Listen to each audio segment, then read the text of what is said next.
오늘은 창세기 44장 14절에서 34절을 보겠습니다. 유다가 베냐민을 위하여 인지를 청하다. 요셉과 형들의 이야기는 예수님과 교회에 대하여 말씀하고 있는 것으로 교회가 어떻게 복음을 깨달아 믿게 되어 구원받게 되는지 잘 가르쳐주고 있는 내용입니다. 요셉이 형들에게 베냐민을 데리고 오라 말한 것은 모든 성경은 십자가를 말씀하고 있다는 것으로 모든 성경을 십자가로 풀어주는 말씀을 들어야 내 안에 계신 성령님이 믿음에 이르게 하심으로 구원받게 된다고 말씀하고 있는 것입니다. 요셉의 명대로 형들이 베냐민을 데리고 오는 것은 형들이 곧 교회가 복음의 말씀을 듣고 먹기 시작했다는 뜻이라 말씀드렸습니다. 이렇게 교회가 복음의 말씀을 먹기 시작하면 하나님이 곧 성령님이 믿음에 이르게 하여 구원해 주시는 모습이 요셉의 은잔 사건으로 요셉은 형들이 먹고 있는 복음의 말씀을 통하여 십자가 은혜와 사랑을 영원히 잊지 못하는 믿음의 용사로 만들어주는 것입니다. 그런 의미로 형들에게 발 씻을 물을 주어 씻게 했으며 베냐민에게는 요셉의 음식을 5배나 주고 자신의 은잔을 베냐민의 자리에 넣은 것입니다. 이러한 베냐민의 모습은 세상 죄를 지고 가는 하나님의 어린 양의 모습이라 말씀드렸습니다. 그리고 가나안으로 돌아가던 형들은 결국 요셉의 은잔으로 말미암아 요셉에게로 돌아오게 됩니다. 출애굽기 22장의 말씀대로 도둑질한 베냐민은 반드시 죽임을 당하고 형들은 곰범으로 배상해야 하는데 배상할 능력이 없으므로 종이 된다고 말하자 예수님을 상징하는 베냐민이 죽임을 당함으로 교회를 상징하는 형들은 죄를 사함받아 죄가 없다는 뜻으로 말하는 것입니다. 이러한 배경임을 기억하시고 본문 14절을 보도록 하겠습니다. 창세기 44장 14절 유다가 베냐민을 위하여 인지를 청하다.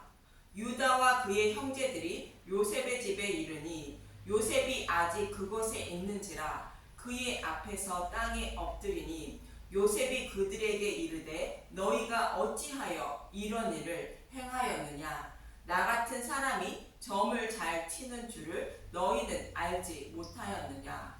유다가 말하되 우리가 내 주께 무슨 말을 하오리까. 무슨 설명을 하오리까.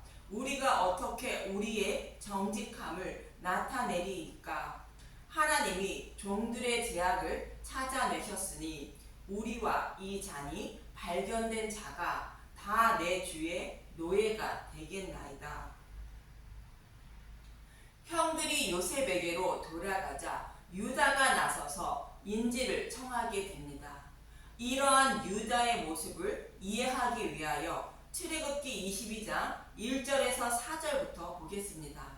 출애굽기 22장 1절 배상에 관한 법. 사람이 소나 양을 도둑질하여 잡거나 팔면 그는 소 1마리에 소 5마리로 갚고 양 1마리에 양 4마리로 갚을지니라.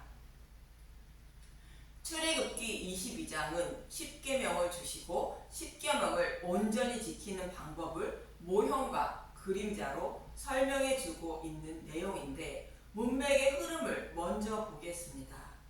여호와 하나님은 출애굽한 이스라엘 백성에게 출애굽기 17장에서 아말렉과의 전쟁을 통하여 약속의 땅을 기업으로 받는 방법을 가르쳐 주셨습니다. 율법을 상징하는 모세의 손이 내려오지 않으므로 여호수아가 아말렉을 물리치는 것처럼 예수님이 십자가에서 율법을 완전하게 해주셔야 이스라엘 백성이 아말렉을 물리치고 약속의 땅에 들어갈 수 있다고 가르쳐 주신 것입니다. 그리고 그 후에 십계명 출애굽기 20장에서 십계명을 주셨고 이 십계명을 지킬 수 있는 방법은 십자가를 믿음으로 온전히 지키게 된다는 것을 또 다시 여러 가지 모형과 그림자로 반복해서 말씀해 주고 있는 것입니다. 그래서 본문 1절에 소와 양도 예수님의 십자가를 말하고 있는데 사람이 소나 양을 도둑질하여 잡거나 팔았다고 말합니다. 소와 양은 속죄물로 드리는 제물을 곧 예수님의 십자가를 말하는 것으로 성경 말씀 속에 숨겨진 복음의 말씀을 말하고 있습니다. 이 성경의 말씀을 자신의 소견으로 해석하여 하나님을 섬기거나 전하는 자를 소나 양을 도둑질하여 잡거나 팔았다고 말하는 것입니다. 십계명에서 말씀하고 있는 도둑질하지 말라는 것은 도덕적인 도둑질을 당연히 하지 말아야 하는 것이며 이 말씀 속에 숨겨진 뜻은 하나님의 말씀을 도둑질하지 말라는 뜻으로 성경의 말씀을 자신의 소견으로 해석하여 전하거나 믿지 말라는 뜻입니다.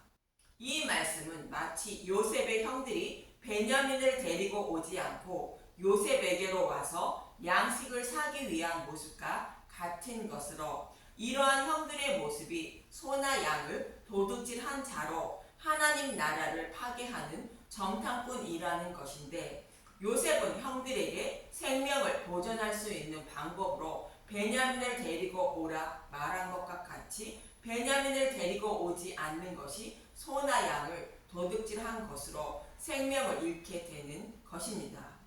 모든 성경은 예수님에 대하여 말씀하고 있다고 예수님이 말씀하셨듯이 모든 성경을 십자가로 풀지 않는 것을 전하거나 믿는 것은 하나님의 말씀을 도둑질한 것으로 다른 복음을 따르고 있다는 것입니다. 이러한 사람은 도둑질한 자로 구원받지 못한다는 뜻으로 생명을 잃게 된다고 말하는 것입니다. 그런데 이렇게 하나님의 말씀을 도둑질한 자는 소 한 마리에 소 5마리로 갚고 양 한 마리에 양 4마리로 갚으라 말하는 것입니다. 여기서 소나 양은 예수님의 십자가를 말하는 것은 여호와께 죄에 합당한 제물을 드리라는 의미로 죄인임을 깨달아 회개하고 여호와께 곧 복음으로 돌아오려는 뜻입니다. 즉 복음으로 돌아오라는 뜻으로 요셉이 형들에게 베냐민을 데리고 오라는 뜻과 같은 의미인 것입니다. 그런 의미가 1절의 말씀인데 이어지는 2절에서 3절은 이렇게 말씀하십니다. 출애굽기 22장 2절 도둑이 뚫고 들어오는 것을 보고 그를 쳐 죽이면 피 흘린 죄가 없으나 해 도준 후에는 피 흘린 죄가 있으리라. 도둑은 반드시 배상할 것이나 배상할 것이 없으면 그 몸을 팔아 그 도둑질한 것을 배상할 것이요. 도둑이 들어오는 것을 보고 죽이는데 밤에는 죄가 없고 낮에는 죄가 있다는 것입니다. 여기서 도둑은 자신의 소유를 다른 사람이 도둑질하는 것을 말합니다. 그리고 밤이라는 것은 예수님이 오시기 전인 율법 시대를 말하는 것으로 무엇이 진리인지 몰라서 자신의 소견대로 성경을 해석하여 하나님을 섬기고 있는데 진리의 말씀인 복음을 전한 것을 받아들이지 않은 것을 밤에 도둑을 죽인 것이라 말하는 것입니다. 이런 상태는 죄가 없다는 것으로 복음을 모르는 죄인인 상태 그대로라는 뜻입니다. 그런데 해가 도준 후에 도둑을 죽이며 죄가 있다는 것으로 다른 복음을 따르는 자신에게 전해준 복음을 받아들이지 않으면 피 흘린 죄가 있다는 것으로 자신의 몸을 팔아서라도 배상해야 한다는 것입니다. 그런데 사람 스스로는 무엇이 진리인지도 모르고 죄인인지도 몰라 배상도 못하게 되는 것입니다. 이렇게 자신이 도둑인 줄도 모르고 배상도 못하는 자신들의 죄를 예수님이 대신 전가받으셔서 십자가에서 몸을 팔아 대신 갚아주신 것이며 이것을 알고 깨닫게 하신 것이 예수님 것입니다. 마치 베냐민이 도둑질한 자인 형들의 모든 죄를 지고 십자가 대속의 잔을 마신 모습과 같은 의미인 것으로 요셉은 다른 복음을 따랐던 형들에게 이러한 사실을 베냐민의 은잔 사건을 통하여 가르쳐주고 있는 것입니다. 그리고 이어지는 4절에도 이렇게 말씀하십니다. 출애굽기 22장 4절 도둑질한 것이 살아 그의 손에 있으면 소나 낙이나 양을 막론하고 갑절을 배상할지니라. 여기서 갑절은 두 번째의 뜻을 가진 현이라는 단어의 쌍수인 셰나임이라는 단어로 오른손, 왼손 둘 다 두고 한 쌍의 뜻으로 기존에 내가 소유하고 있는 것과 도둑질한 것 둘 다 주어 배상하라는 뜻인데, 도둑질한 것이 살아있다는 것은 예수님이 찾아오셔서 진리의 말씀이 무엇인지 비로소 알고 깨닫게 해주셨다는 뜻입니다. 그래서 지금까지 하나님을 섬기되 하나님의 말씀을 도둑질하여 하나님을 우상처럼 섬겨온 것을 알고 깨닫게 된 것을 말하는 것인데, 그것에 갑절이나 배상하라는 것은 둘 다 여호와께 드리라는 뜻으로 깨달은 복음의 말씀을 믿고 다른 복음을 따르지 말라는 뜻입니다. 이렇게 해서 저와 여러분이 십계명을 모두 지킨 자가 되어 구원받게 된다고 말씀하고 있는 것입니다. 요셉의 형들도 요셉의 명대로 베냐민을 데리고 오자 베냐민의 은잔 사건을 통하여 비로소 자신들이 그동안 도둑질한 것으로 하나님을 섬기고 있었다는 것을 알고 깨닫게 되었고, 결국 요셉이 주는 양식만 먹으며 살게 되는 것입니다. 그런 의미로 예수님을 곧 베냐민을 상징하는 유다가 형들을 대표하여 인지를 청하고 있는 것입니다. 인지를 자청한 유다가 어떤 말을 하는지 본문 19절에서 20절을 보겠습니다. 창세기 44장 19절 이전에 내 주께서 종들에게 물으시되 너희는 아버지가 있느냐 아우가 있느냐 하시기에 우리가 내 주께 아뢰되 우리에게 아버지가 있으니 노인이요 또 그가 노년에 얻은 아들 청년이 있으니 그의 형은 죽고 그의 어머니가 남긴 것은 그뿐이므로 그의 아버지가 그를 사랑하나이다 하였더니, 유다는 베냐민을 데리고 오는 과정을 설명하고 있습니다. 아버지 야곱의 아들 중에 요셉은 죽었고 베냐민을 사랑했다고 합니다. 베냐민은 교회를 상징하는 자로 그의 아버지가 베냐민을 사랑했다는 것은 하나님이 교회인 저와 여러분을 사랑하신다는 뜻입니다. 결국 유다가 곧 예수님이 담보물이 되어 데리고 왔다고 말하고 있는데, 이어지는 30절에서 31절을 보겠습니다. 창세기 44장 30절 아버지의 생명과 아이의 생명이 서로 하나로 묶여 있거늘 이제 내가 주의 종 우리 아버지에게 돌아갈 때에 아이가 우리와 함께 가지 아니하면 아버지가 아이의 없음을 보고 죽으리니, 이같이 되면 종들이 주의 종 우리 아버지가 흰머리로 슬퍼하며 스울로 내려가게 함이니이다. 아버지의 생명과 아이의 생명이 서로 하나로 묶여 있다는 것으로 하나님이 저와 여러분을 자신의 생명처럼 여기고 계신다는 뜻입니다. 이처럼 하나님이 저와 여러분을 사랑하고 계신다는 것입니다. 그래서 만약 유다가 예수님이 베냐민을 곧 저와 여러분을 아버지께로 데리고 가지 않으면 하나님이 수월인 지옥불에 들어가게 된다는 것입니다. 이처럼 하나님이 교회인 저와 여러분을 사랑하신다는 뜻인데, 이 말씀은 예수님이 저와 여러분을 사랑하사 하나님 앞에 서게 하려고 십자가에서 대속 제물로 죽으시고 지옥불의 심판도 받으실 것을 모형으로 말씀하고 있는 것입니다. 이렇게 예수님이 지옥불의 심판을 대신 받으심으로 예수님을 믿는 저와 여러분이 지옥불의 심판을 면하고 하나님 아버지 앞에서 서게 되는 것입니다. 주님은 저와 여러분을 이렇게 사랑해 주셨고 지금도 그 사랑으로 저와 여러분을 구원하고 계신 것입니다. 이렇게 저와 여러분을 하나님 앞에 서게 하려고 유다가 곧 예수님이 담보가 되었다고 32절에서 34절은 말씀하고 있습니다. 창세기 44장 32절 주의 종이 내 아버지에게 아이를 담보하기를 내가 이를 아버지께로 데리고 돌아오지 아니하면 영영이 아버지께 죄짐을 지리이다 하였사오니 이제 주의 종으로 그 아이를 대신하여 머물러 있어 내 주의 종이 되게 하시고 그 아이는 그의 형제들과 함께 올려 보내소서.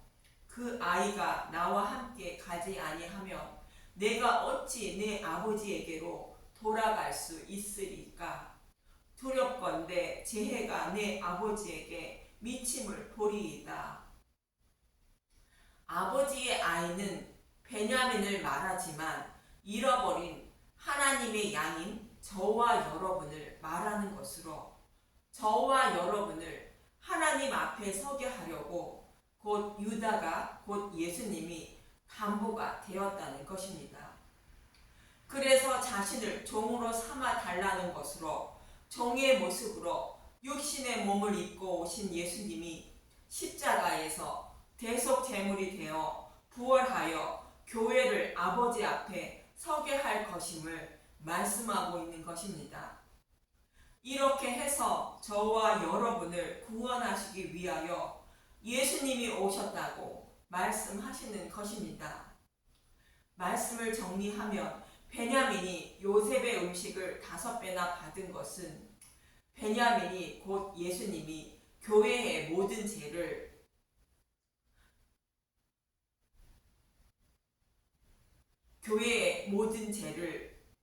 상징하는 율법을 전가받아 율법의 저주하에 십자가에서 죽으시고 부활하시는 모습이 베냐민의 자루에 요셉의 은잔이 발견되었다는 뜻입니다.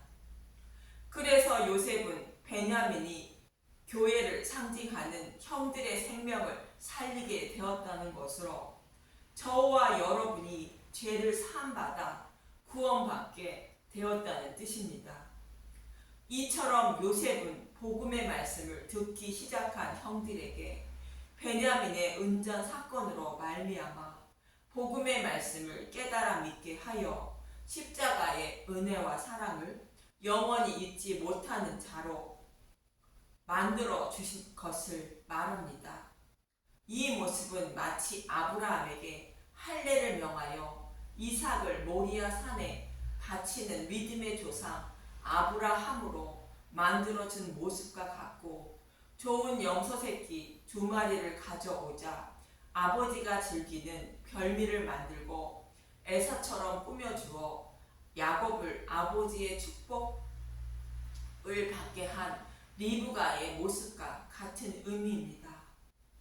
이렇게 요셉은 형들을 믿음의 용사로 거듭나게 만들어준 것인데 요셉은 도둑질한 형들을 어떻게 하게 되는지 저와 여러분도 복음의 말씀을 들음으로 내 안에 계신 하나님이 곧 성령님이 복음의 말씀을 깨달아 믿게 하여 믿음의 용사로 거듭나게 하심을 잊지 마시고 늘 모든 성경을 십자가로 풀어주는 복음의 말씀만 듣고 먹어서 더러운 죄인인 나를 구원해 주신 주님이 어떤 분인지 알고 깨달아 이 땅에 살아가는 동안 늘 주님만 찬양하며 살아가는 저와 여러분이 되시길 간절히 소망하며 기도합니다. 감사합니다.